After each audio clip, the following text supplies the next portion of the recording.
오늘도 우리 말씀 나누기 전에 앞뒤적으로 보시면서 한번 인사하겠습니다. 보시면서 전 집사님이 참 좋습니다. 전 권사님이 참 좋습니다. 그렇게 한번 인사하면 좋겠습니다.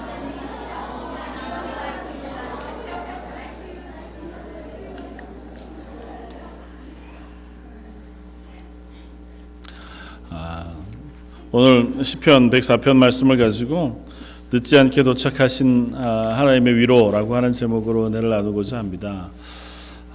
말씀을 준비하면서 칼럼에도 썼지만 참 어려운 게 사람을 위로하는 일이겠다 생각이 되어져요. 뭐 저만 어려운지 잘 모르겠습니다. 저는 아내한테도 애들한테도 이렇게 위로한다고 하는 게 그렇게 성공적이지 못하더라고요. 그러니까 내가 위로하는 게 위로가 잘 안 되는 거든지 아니면 제가 위로하는 것을 잘 모르는 거든지 아마 사람을 위로한다는 것만큼 어려운 일이 참 없겠다 생각이 되어지기도 합니다. 그래서 어떤 분은 제 칼럼에도 썼지만 위로하려거든 위로하지 말아라 그렇게 쓰더라고요. 섣부른 위로가 오히려 마음을 더 어렵게 하기도 하고 위로한다고 하는 우리들의 태도들이나 말들이 전혀 위로가 되지 못하는 때가 많다고 하는 이야기들을 하면서 그냥 차라리 옆에 있어주거나 같이 울어주거나 야 정말 나는 모르겠다. 네가 얼마나 힘들지 난 잘 모르겠다. 그냥 참 힘들겠다 정도쯤으로 이야기하는 것이 오히려 함께 서 있는 위로의 좋은 방법일 수 있겠다. 솔직해지는 것, 많은 얘기하지 않는 것. 그래도 안 되더라고요. 그걸 안다고 하는 그대로 할 수 있는 게 아닌 것 같아 보이는.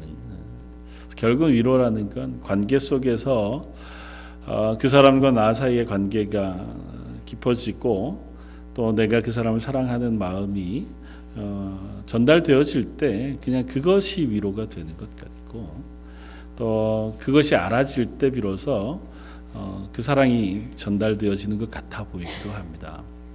그런 의미에서 하나님은 저 여러분들 참 잘 알고 계시는 분이십니다.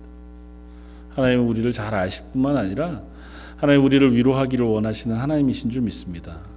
우리가 어느 때라도 우리가 때로는 하나님 왜 이렇게 아무 말씀하시지 않고 침묵하시지? 내가 힘들고 지친데 나의 어려운 상황 속에서 하나님 왜 아무 대답이 없으신 걸까? 아니면 하나님 왜 나를 이대로 놓아두시는가 싶은 그 순간에도 하나님은 여전히 우리와 함께 계신 분이시고 또 우리를 향한 은혜 베푸시기를 포기하지 않으시고 주목해서 우리를 바라보시면서 우리에게 필요한 위로의 풍성한 것들을 부으시기를 기뻐하시는 하나님이신 줄 믿습니다. 오늘 함께 말씀을 나누면서 우리 가운데 여전히 그 두 눈을 향해 뜨시고 우리의 필요를 따라서 때를 따라서 늦지 않게 우리를 향해 위로의 손길을 내미시고 우리를 격려하시고 우리에게 은혜 베푸시는 하나님을 묵상할 수 있는 저 여러분들 되시기를 바랍니다. 제가 가끔 가는 인터넷 블로그 중에 그림 그리시는 분이 있어요. 그 이제 그림으로 업을 삼고 살아가시는 분인데 제가 언젠가도 한번 말씀을 잠깐 나눈 적이 있었던 것 같은데요. 교회를 안 다니시던 분이었어요. 그러다가 최근에 이제 교회에 출석하게 됐는데 출석하게 되어진 이유 중에 하나가 오늘 우리가 읽었던 본문 시편 104편 말씀이라고 이렇게 고백을 하면서 자기가 믿은 이야기들 혹은 믿음의 고백들을 이렇게 이제 그림으로 이렇게 쭉 그리는데요. 고양이를 되게 좋아해요. 그래서 키우는 고양이가 몇 마리 있고 또 동물들을 되게 사랑하고 그런데 성경 가운데 하나님이 그 말 못하는 동물들 그리고 아주 연약한 그 동물들까지도 사랑하시는 그 말씀들을 대하면서 야 이렇게 작은 동물들도 먹이시고 입히시고 그들을 사랑하시는 하나님이시라면 나를 사랑하신다는 말을 내가 신뢰할 수 있겠다. 이처럼 이름 없는 동물들, 이름 없는 식물들, 뭐 하루아침에 낳다가 죽을 수도 있는 그와 같은 아기 새 하나도 주목해 바라보시고 그들을 대할 때 성경 곳곳에 그런 본문들이 나오거든요. 너희가 그것들을 대할 때 소중히 여길 것, 그 생명을 귀하게 여길 것, 이유는 하나님께서 그것들을 지키시고 다 하나님의 것이라 말씀하시기 때문이라고 고백하는 그 고백들, 오늘 우리가 읽었던 본문 27절처럼 이것들은 다 주께서 때를 따라 먹을 것을 주시기를 바란다고 고백하는 그 모습들 안에서 하나님이 이것들을 얼마나 사랑하시는지, 이름 없는 것들이지만 하나님께서 소홀히 여기시지 않는지를 알게 되고, 하물며 그렇다면 만물의 영장으로 지어놓으신 우리들을 향하여 하나님께서 당신의 아들 예수 그리스도를 보내시기까지 사랑하신다고 고백하는 그 고백을 왜 믿지 않겠나? 나는 그 사실을 믿을 수 있겠다. 그렇게 고백하는 고백을 들었습니다. 오늘 본문 말씀 가운데 시편 기자는 하나님께서 온 세상을 창조하셨을 뿐만 아니라 그 창조하신 세계를 다스리는 하나님이시라고 고백합니다. 그리고 그 하나님께서 온 세상을 창조하시고 다스리는 모습들을 쭉 우리들에게 그림으로 그려 보여주는데요. 이 시편 104편은 어떤 의미에서 시편 103편과 연결되어져 있어 보입니다. 시편 103편도 시편 104편도 똑같이 동일하게 내 영혼아 여호와를 송축하라고 하는 말로 시작해서 내 영혼아 여호와를 송축하라는 말로 끝이 납니다. 그러니까 시편 103편, 104편의 저자가 나와 있지 않고 표제가 없는 시편 중에 하나이긴 하지만 보통은 아마 이 두 시편이 하나이거나 한 사람이 연속해서 쓴 시편일 것이라 우리는 그렇게 이해해야 합니다. 두 개는 조금 다른 시각을 써요. 시편 104편은 자연을 바라보면서 하나님 만드신 이 세상 가운데 하나님 어떻게 은혜 베푸시는가를 노래한다면, 시편 103편은 우리 인생을 향하여 하나님께서 베푸시는 은혜를 노래합니다. 역사 가운데 역사의 주관자이시고 한 개인의 삶, 그 개인의 인생의 주권자이신 그 하나님을 노래하면서 찬양합니다. 그러면서 이렇게 고백해요. 시편 103편 2절은 내 영혼아 여호와를 송축하며 그의 모든 은택을 잊지 말지어다. 그가 내 모든 죄악을 사하시며 내 모든 병을 고치시며 내 생명을 파멸해서 승량하시고 인자와 긍휼로 관을 씌우신다고 고백합니다. 하나님 앞에 우리가 찬양할 것은 그 하나님이 내 삶을 붙잡으시고 내 연약한 것들을 도우시는 하나님이시다고 고백하면서 5절은 이렇게 연결이 됩니다. 좋은 것으로 내 소원을 만족하게 하사 내 청춘을 독수리같이 새롭게 하시는도다. 계속해서 시편 103편은 이어 하나님이 내 인생 가운데 어떻게 은혜 베푸신 하나님이신가를 노래합니다.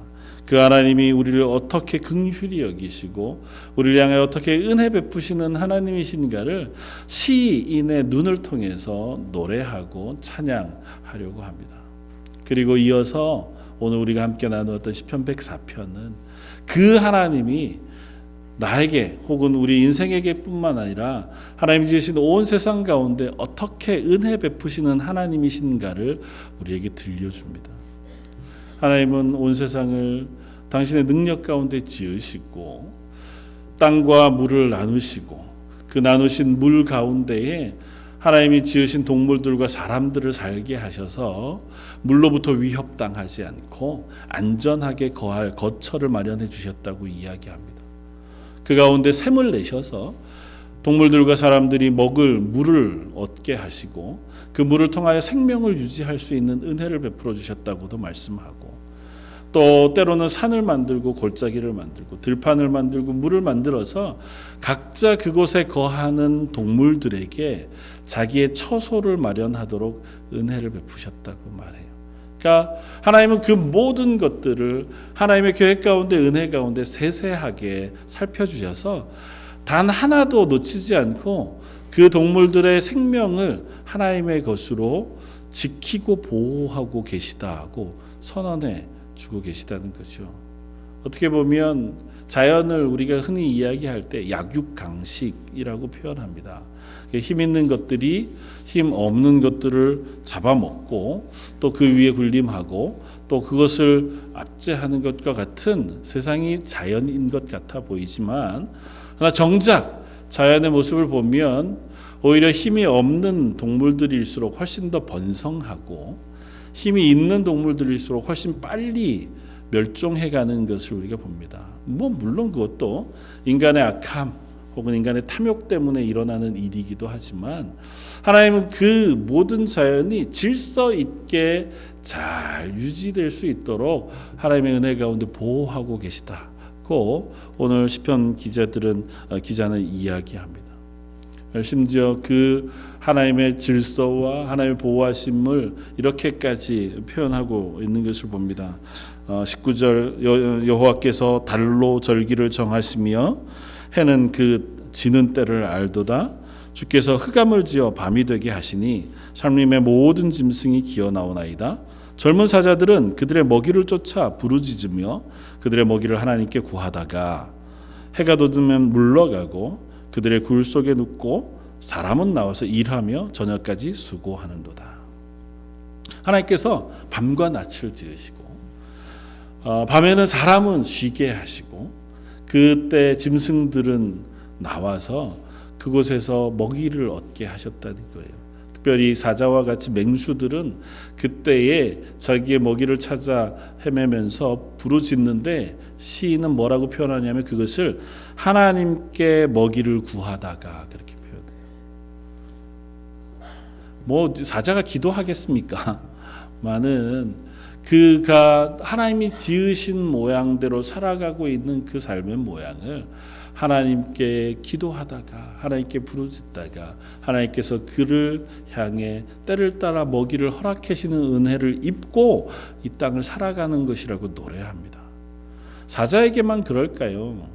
사자의 먹이가 되는 짐승들은 하나님께서 기도를 안 들으셔서 사자의 먹이가 되는 것은 아니고, 하나님 이 땅에 살아가는 아주 작은 곤충 하나까지도 하나님께서 그들을 먹이시고 그들을 입히시고 그들을 보호하시는 하나님이신 줄 믿습니다.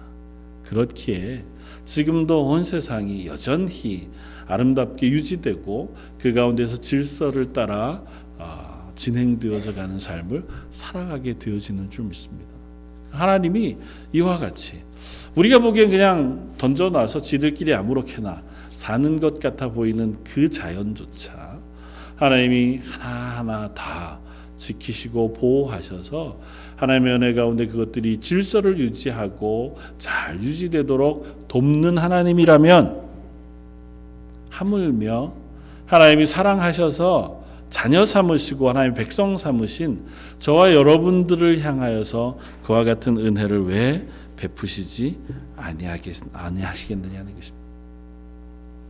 하나님이 동물들을 향해서도 이와 같이 은혜를 베푸시는 하나님이시라면, 하나님이 그 동물들도 각자 거처를 정하고 그 구역 가운데 살아가며 그 가운데에서 하나님이 먹이시는 것들을 먹고 하나님이 입히시는 것들을 입으며 살아가는 것이라면, 사랑하는 우리를 향해서 왜 하나님이 그 두 눈을 두시고 우리를 향해 바라보시는 그 관심과 보호하심을 거두시겠느냐는 것입니다. 하나님이 그들에게 때를 따라 먹을 것을 주시는 하나님이시라면 저희들에게 왜 때를 따라 은혜를 베푸시지 아니하시겠냐고요. 시인은 이렇게 유추해 가는 겁니다. 세상을 바라보면서 하나님이 이 세상을 이토록 아름답게 그리고 질서 가운데 다스리시는 하나님이시고 저 작은 생명체 하나도 아끼시며 보호하시는 하나님이시라면, 그 하나님이 약속 언약 가운데 나를 하나님 백성 삼으시고 하나님 자녀 삼으셨는데 왜 그 하나님이 나를 외면하시고 내 기도를 듣지 않으시고 내게 은혜 베푸시기를 멈추시겠느냐고 하는 고백을 해 올려드리는 것입니다. 심지어 이 사자가 외치는 부르짖음을 기도로 들으셔서 그가 때를 따라 먹을 것을 얻게 하시는 하나님이시라면, 우리가 하나님을 향하여 기도하는 그 간구의 기도를 들으시는, 그리고 그 기도에 응답하시는 하나님이 되시지 않겠느냐 하는 것입니다. 사랑하는 성도 여러분, 하나님은 저와 여러분들의 기도를 들으시는 하나님이신 줄 믿습니다. 저희가 내가 기도했는데 왜 금방 이렇게 응답이 없지? 하는 생각을 한다 할지라도 하나님 우리의 기도를 듣지 않으셨기 때문이 아니라 하나님 우리에게 가장 좋은 것으로 응답하시기 위하여 때로는 우리로 하여금 우리의 말과 동일한 응답을 당장 주시지 않는 것이기도 하다는 사실을 우리가 기억할 수 있길 바랍니다. 그러나 그때라도 하나님 우리를 향하여 응답하시는 응답을 여전히 하고 계신 줄 믿습니다.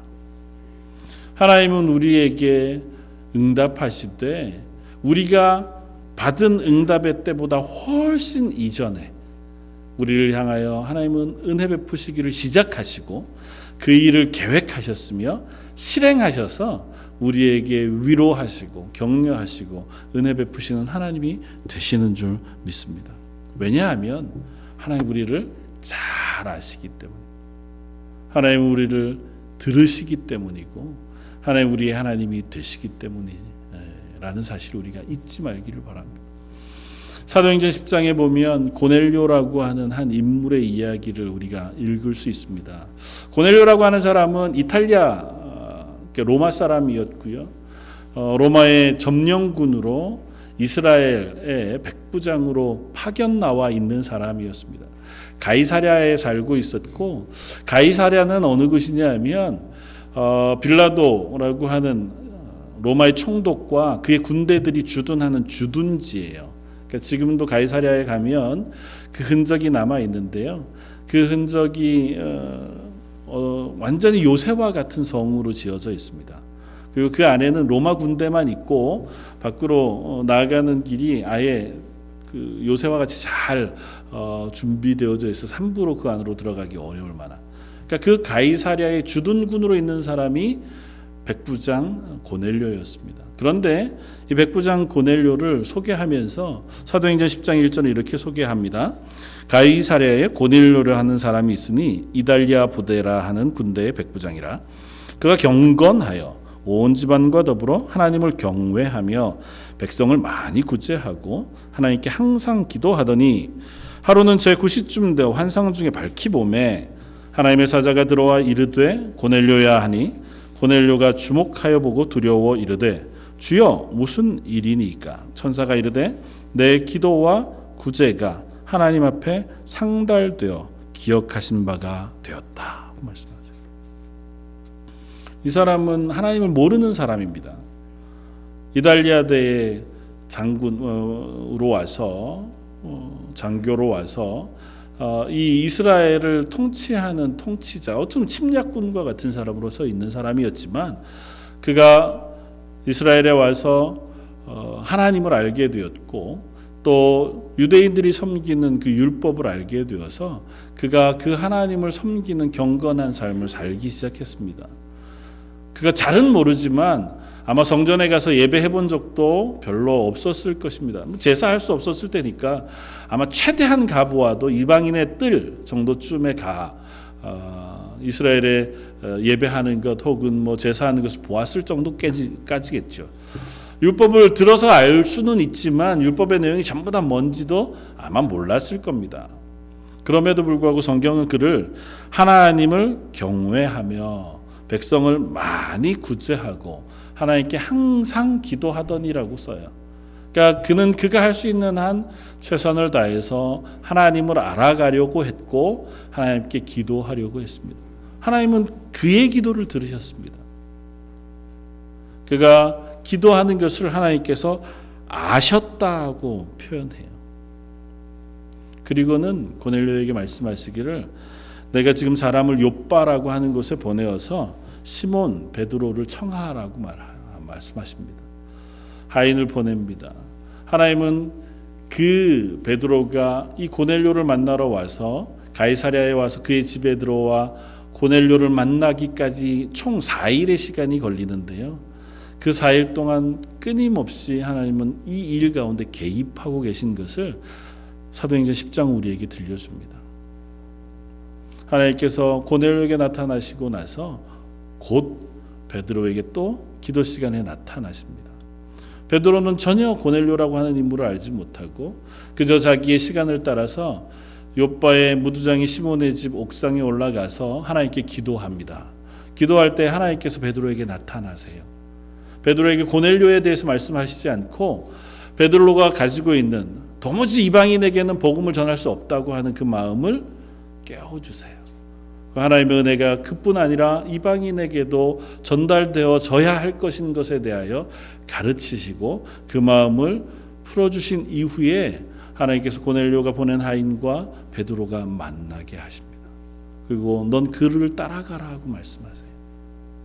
그리고 이틀이 있다가 비로소 고넬료를 베드로가 만나게 되고 베드로가 만난 고넬료와 그의 가족에게 복음을 전하자 그 가족 위에 성령이 임하는 놀라운 역사가 사도행전 10장에 기록되었습니다.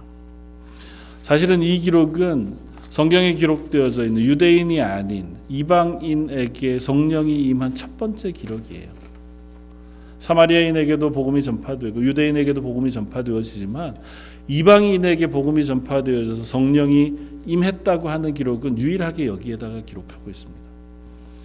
하나님께서 이 고넬료를 들으시고 고넬료에게 은혜 베푸시기 위하여 하나님은 오래전부터 그의 기도에 응답하시고 또 베드로를 준비하시고 베드로의 마음과 고넬료의 마음과 그 모든 과정 속에 개입하셔서 그 가정을 하나님의 믿음의 가정 만드시기로 작정하셨고 그 일을 신실하게 이루어가고 계신 것을 봅니다.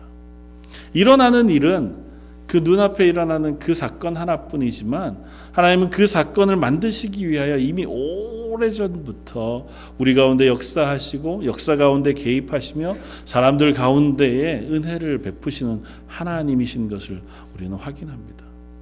이뿐 아니라 여기서 이제 토론토 가는 중간쯤에 보면 조선으로 조선으로 선교를 떠났던 선교사님들의 파송교회들이 몇 군데 있습니다.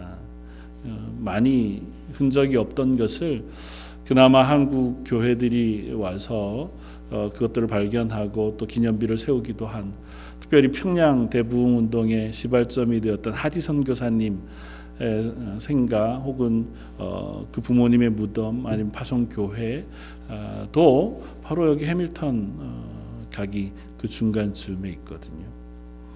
숱한 선교사님들이 캐나다 땅에서 한국으로 가서 복음을 전했습니다.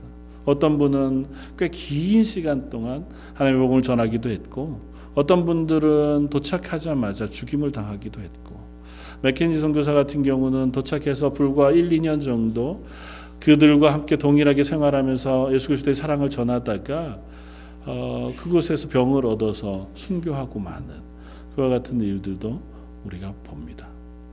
하나님께서 그 땅을 사랑하셔서 그 땅에 있는 사람들에게 복음을 전하기 위해서 이미 오래전에 전혀 한 번도 그 땅에 대해 들어보지 못하고 그 사람들을 알지 못하는 어떤 한 사람과 그 교회들을 준비시키시고 그 마음에 은혜를 베푸셔서 그 땅을 향해 출발하게 하십니다. 그리고 그 마음을 계속해서 북돋으셔서 그 땅에 하나님의 교회들이 세워지는 것을 후원하고 격려하게끔 은혜를 베푸셨던 일들을 우리가 읽습니다. 그때뿐 아니라 지금도 여전히 동일한 일들이 세계 곳곳에서 일어나고 있다는 사실을 우리는 확인합니다. 저 여러분들을 향해서도 하나님은 그와 동일한 방법으로 은혜 베푸시는 하나님이신 줄 믿습니다. 저 여러분들이 기도할 때에 하나님 우리의 기도를 들으시는 줄 압니다. 오늘 본문은 그들이 기도할 때 동물들이 울부짖는 그 부르짖음을 기도하는 것으로 이야기하고 하나님은 그들의 기도를 들어서 그것들을 향하여 때를 따라 먹을 것을 주신다고 말씀하세요. 그러면서 뒤이어 주께서 주신즉 그들이 받으며 주께서 손을 펴신즉 그들이 좋은 것으로 만족하다가 주께서 낯을 숨기신즉 그들이 떨고 주께서 그들의 호흡을 거두신즉 그들은 죽어 먼지로 돌아가나이다.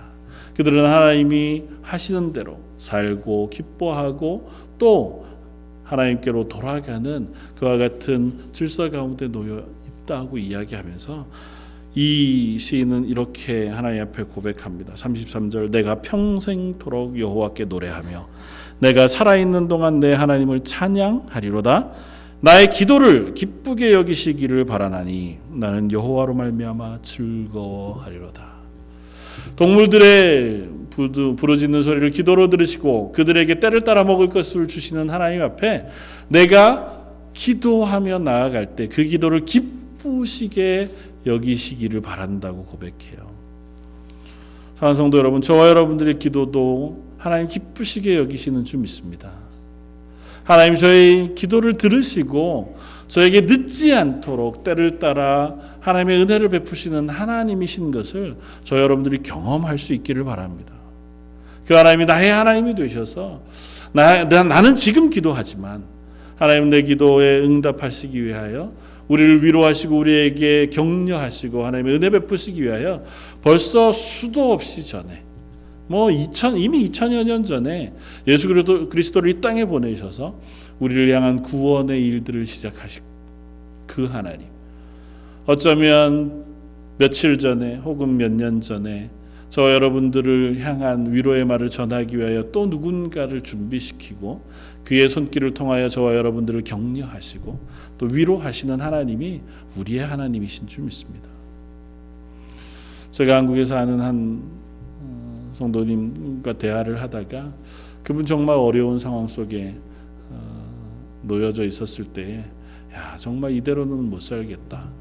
신앙이 있는 분이니까 쉽게 그렇지는 않았지만 정말 삶을 포기해야 할 만한 그 절박한 순간에 있을 때에 전혀 뜻하지도 않은 누군가로부터 전화 한 통을 받고 그것도 나의 사정을 알거나 그런 것도 아니고요. 그냥 전화하면서 자기 힘겨운 것에 대해서 묻고 조언을 구하고 그렇게 이야기하는 통화를 한 1시간 정도 길게 통화하고 나서는 그러고는 갑자기 하나님 앞에서 내가 열심히 살아야겠구나 하는 마음이 들더래요. 그분이 내 형편을 안 것도 아니고 나에게 어떤 위로의 말을 구한 것도 아니고 오히려 자기의 어려운 것들을 나한테 이야기하고 조언을 구했는데 그 시간이 지나고 나서 하나님이 이런 방법으로 나에게 격려하시는구나, 위로하시는구나, 그런 은혜를 경험한 적이 있었다고 고백하는 이야기를 듣습니다. 하나님은 우리가 알지 못하는 방법으로 저 여러분들을 향해 은혜를 베푸시는 하나님이신 줄 믿습니다.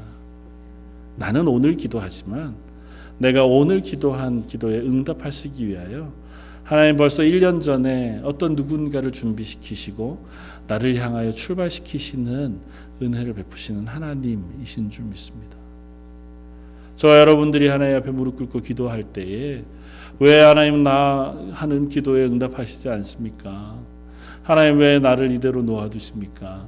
하나님 왜 침묵하십니까? 그렇게 고백하는 그 기도를 하나님 결코 외면하시지 않습니다.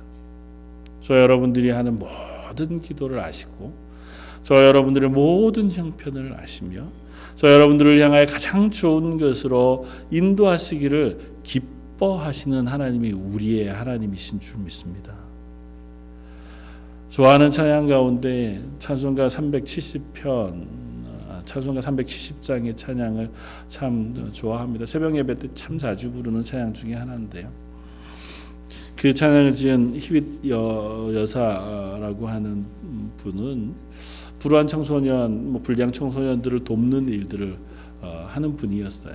그러다가 자기가 돕는 청소년한테, 학생한테 돌로 맞아서 부상을 크게 당해서 병원에 입원하게 되었고 그 척추를 다치게 되어서 한두 달이 아니라 7, 8개월 이상을 병원에 입원해 있는 채로 일어나지도 못하고 움직이도 못한 채로 있었다고 해요. 그러니까 이제 마음속에 자꾸 불평이 생기는 거죠. 내가 하나님 앞에서 참 열심히 살고 하나님 앞에서 좋은 일 하려고 하는데 하나님 왜 나한테 이런 일이 생겼습니까? 생긴 건 오케이. 하나님 제가 그럴 수도 있죠. 그런데 이제는 좀 빨리 나아서 다시 좀 회복시켜 주셔야 되는데 허구한 날 제가 움직일 수 없는 이 침상 속에서 너무 답답합니다. 이렇게 속에서 스물스물 불평이 올라오는 거죠. 근데 마침 그때 그 병원을 청소하는 흑인 청소부 아주머니가 그 복도를 쭉 청소하면서 하나님 앞에서 찬양을 얼마나 즐겁고 기쁘게 하는지, 그게 은혜가 돼야 되는데 기분이 상한 거예요. 그래서 불러다가 당신은 여기 청소나 하는 주제에 뭐 그렇게 즐거워 하나님 앞에 찬양하느냐고, 왜 그런 찬양을 하냐고 그렇게 이야기했답니다. 그러니까 그분이 이 여사에게 이야기하는 이야기가 바로 이것이었대요. 내 어려운 형편, 그런 처지들을 찬송으로 바꿀 수 있는 바꿀 수 있는 힘을 하나님 내게 주셨습니다. 그러니까 왜 내가 즐겁지 않겠습니까? 왜 기쁘지 않겠습니까? 그 얘기를 듣는데 이분의 마음이 감동이 되어서 그렇구나. 그래서 그 불평을 바꾸어서 만든 찬송가가 370장 찬송. 주 안에 있는 나에게 딴 근심이 있으리야. 십자가 밑에 나아가서 내 짐을 풀었습니다. 하나님이 내 앞길이 멀고 아무리 험할지라도 난 주님만 찬양하며 나아가겠습니다. 그 고백을 하나님께 올려드리게 됐고, 그 이후로 그의 마음이 은혜로 또 회복되어지는 귀한 일들이 있었다고 고백합니다. 저는 그렇게 생각해요. 이 분의 기도를 하나님께서 들으신 줄 압니다. 하나님 정말 간절히 나를 낫게 해주십시오. 위로해 주십시오. 그렇게 기도한 게 아닐지 모르죠. 그렇게 기도하다가 이제 지쳤고 이제 불평으로 하나님 도대체 왜 이러십니까?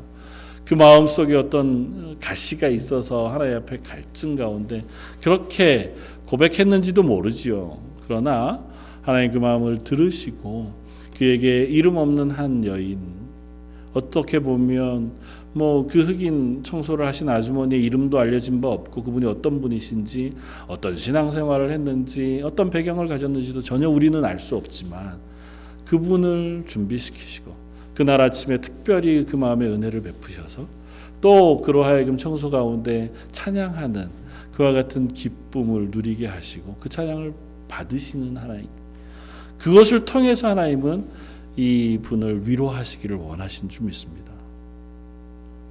저 여러분들을 향해서도 하나님은 오늘도 우리가 알든지 모르든지 간에 이미 우리를 향해 출발시켜 놓으신 위로의 손길을 보내시고 우리를 손잡아 주시고 위로하시고 또 격려하시고 은혜 베푸시는 하나님이신 줄 믿습니다. 그리고 한 걸음 더 나아가서 하나님 저와 여러분들을 위로하시기도 하지만 저와 여러분들을 사용해서 다른 이들을 위로하기를 원하시는 줄도 믿습니다. 저와 여러분들을 보내셔서 우리도 알지 못하는 때에 우리도 알지 못하는 누군가에게로 하나님 우리를 출발시키시고 보내셔서 우리가 그냥 나도 모르는 사이에 한 말 한마디를 그가 위로로 받게 하시고 나도 알지 못하는 사이에 한번 선하게 그를 격려하고 그를 대접한 손대접이 그의 마음을 평안케 하고 하나님의 은혜를 경험케 하는 통로로 저와 여러분들을 또한 쓰시기도 하시는 줄 믿습니다. 사랑하는 성도 여러분, 저와 여러분들이 그와 같은 자리에 설 수 있기를 소원합니다. 저도 알지 못하는 사이에 저를 그런 일로 사용해 주시고 또 그런 일들을 통하여 하나님의 은혜가 나뉘어지고 하나님의 사랑이 나뉘어질 수 있는 은혜가 저희들 속에 있게 해주십시오. 그렇게 기도할 수 있기를 바랍니다. 하나님 그것을 위해서 저 여러분들을 한 교회로 세우신 줄 믿습니다. 저희가 한 교회가 되고 서로가 서로를 알아가고 또 서로가 서로를 또한 붙잡고 함께 신앙생활 하도록 부르신 것은 정말 작정하고 좋은 일하고 누군가를 위로하려고 해도 되죠.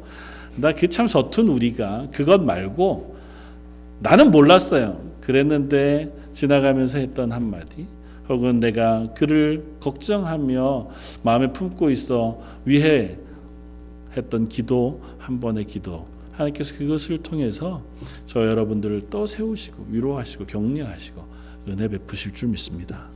그와 같은 은혜가 저희 속에 확인되어지고 또 그것이 우리 속에 붙잡아져서 그 하나님의 은혜 가운데 충만히 거하는 저와 여러분들 되시기를 주님의 이름으로 부탁을 드립니다. 다시 한번 기도하겠습니다. 때를 따라 먹을 것을 주시며 때를 따라 돕는 은혜를 베푸시고 아니 우리가 기도할 때에 이미 그 기도를 들으신 하나님께서 기도보다 훨씬 전에 저희를 향하여 은혜 베푸시는 것을 출발하시고 시작하셔서 우리에게 위로를 보내시고 격려를 보내시고 힘을 북돋아 주시며 복을 부으시는 하나님이신 줄을 믿습니다. 저희를 또한 그 도구로 사용하셔서 우리 성도들 서로에게 위로가 되게 하시고 격려가 되게 하시고 또 하나님의 은혜의 복음을 전하는 증인이 되게 하실 줄도 믿습니다. 여기 모여 예배하는 모든 성도들이 그 은혜 가운데 서게 하시고 그 하나님을 알게 하시고 그 하나님 앞에 서는 하나님의 사람들 되게 하여 주옵소서. 모든 말씀 예수님 이름으로 기도드립니다. 아멘.